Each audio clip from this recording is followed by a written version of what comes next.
Hello मेरे प्यारे दोस्तों, कैसे हो आप लोग। आज की इस वीडियो में आपको क्लास 10th मैथ प्रश्नावली 1.3 आपको अच्छे समझाऊंगा।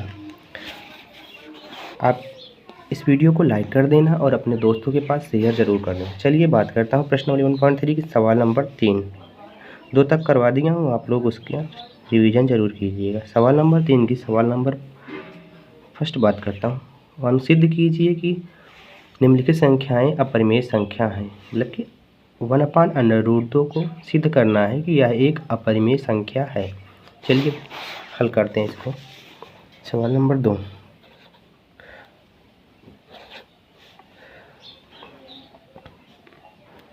माना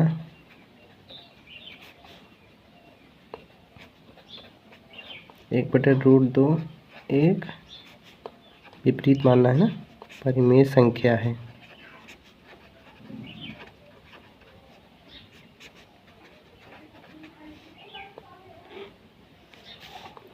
तो इसमें हमें करना क्या है, जब हमने मान लिया है 1/√2 एक परिमेय संख्या है, तो हम कह सकते हैं कि 1/√2 इक्वल टू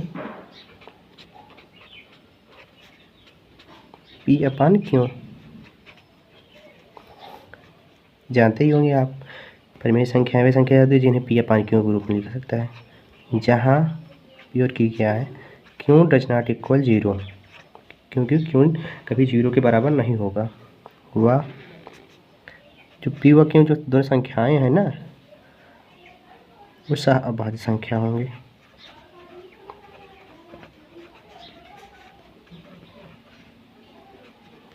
मतलब कि HCF of PQ equal to 0।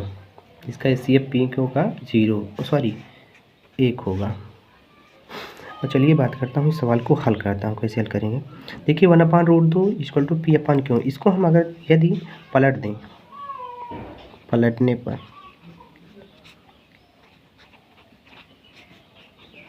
हमें क्या प्राप्त होगा, √2/1 इक्वल टू Q/P।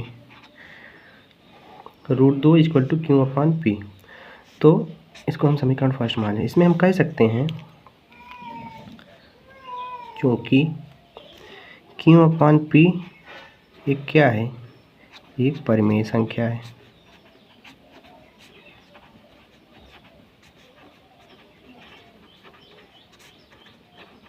तथा हम जानते हैं, आगे सिद्ध कर चुके हैं,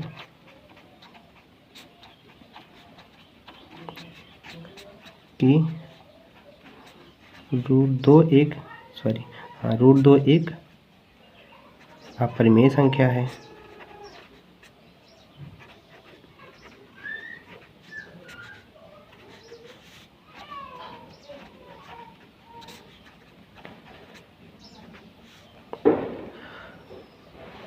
ठीक, जब ए परिमेय संख्या है और √2 एक अपरिमेय संख्या है, तो क्या ये दोनों आपस में बराबर होंगे। तो हम कह सकते हैं अतः √2 does not equal to Q/P। ठीक, तो इससे सिद्ध होता है, अर्थात हम कह सकते हैं 1/√2 एक अपरिमेय संख्या है। ठीक, ये सवाल सिद्ध हो गई। ऐसे बढ़िया अच्छे से लिखना है एग्जाम में, ताकि एग्जामिनर बढ़िया से। सवाल नंबर 1 थी, इसमें 3 सवाल दी गई। चलिए बात करता हूँ सवाल नंबर 2 की। सवाल नंबर 2 में दिया क्या गया है, सवाल नंबर 2 देख लीजिए। 7√5 इसी को सिद्ध करना है, वैसे ही कि सिद्ध कीजिए 7√5 एक अपरिमेय संख्या। चलिए मैं करवा देता हूँ, टाइम है। तो माना 7√5 एक परिमेय संख्या है।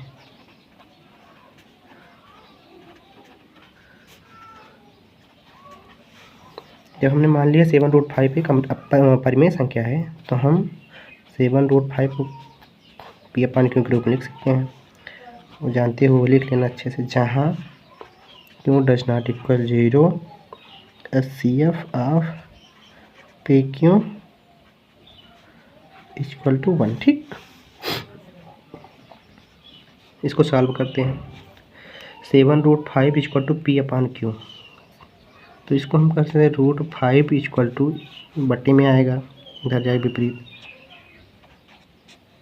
पी अपान क्यू, ये 7 क्यू हो जाएगा। तो हम वही प्रक्रिया लागू करेंगे जैसे हम क्वेश्चन नंबर 1 मान लेते हैं हम, इससे पहले सवाल नंबर 1 में किए थे। चूँकि पी अपान 7 क्यू एक परिमेय संख्या है,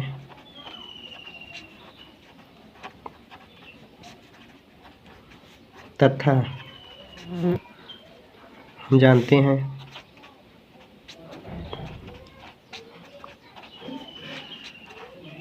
कि √5 ये वाला एक अपरिमेय संख्या है,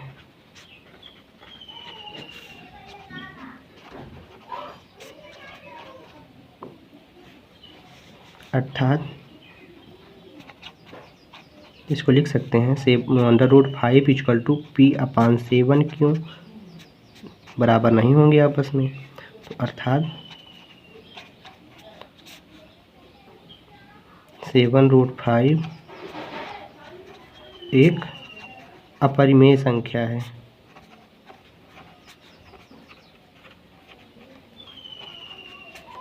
ठीक,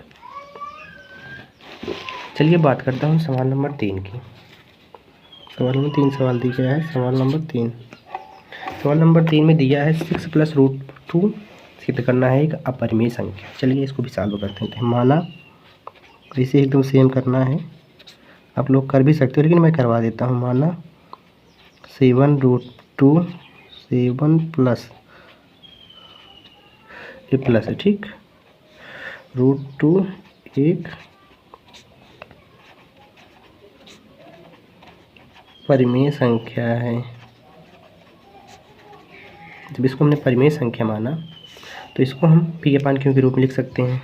वही प्रक्रिया लागू करेंगे। 7 + √2 equal to p upon q, जहाँ क्यू डज नॉट इक्वल 0, क्यों कभी 0 के बराबर नहीं होगा, वह HCF of p q equal to 1। ठीक, चलिए इसी को सॉल्व कर देंगे। √2 इसको 7 को इधर भेजेंगे, पी अपान क्यू माइनस में आएगा, हो जाएगा। तो हम पी अपान क्यू -7, आप लोग जानते हो मैंने बताया है कि परिमेय संख्या में कुछ जोड़ने घटाने पर वह परिमेय संख्या ही रहता है, गुणा करने पर भाग करने पर। ठीक, तो एक √2 equal to p upon q -7।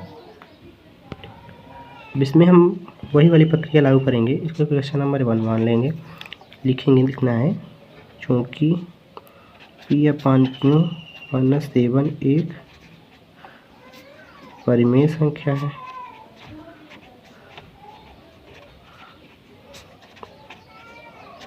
तथा हम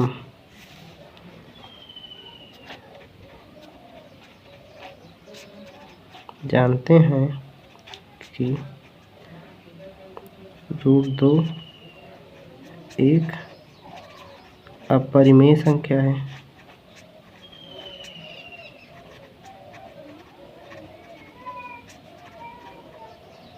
अतः इसको कह सकते हैं √2 does not equal P upon q -7। ठीक, तो अर्थात यह सिद्ध होता है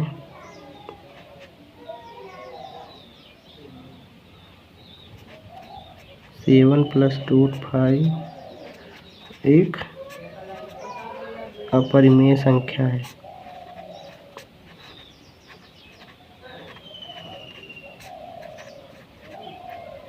सिद्ध हो गया ना, अर्थात 7 + √5 एक अपरिमेय संख्या है। तो हम इस क्लास का यहीं अंत करते हैं। आप लोग अच्छे से देख लीजिए, तीनों सवाल मैंने करवा दिया। अब मिलते हैं नेक्स्ट क्लास में। आप लोग इसे हल कीजिएगा अच्छे से, आप लोग इसका रिवीजन करते रहिएगा, और अच्छा लगा है वीडियो तो आप अपने दोस्तों के पास शेयर ज़रूर कीजिएगा। मिलते हैं नेक्स्ट क्लास, आपको मिलेंगे। ठीक, धन्यवाद।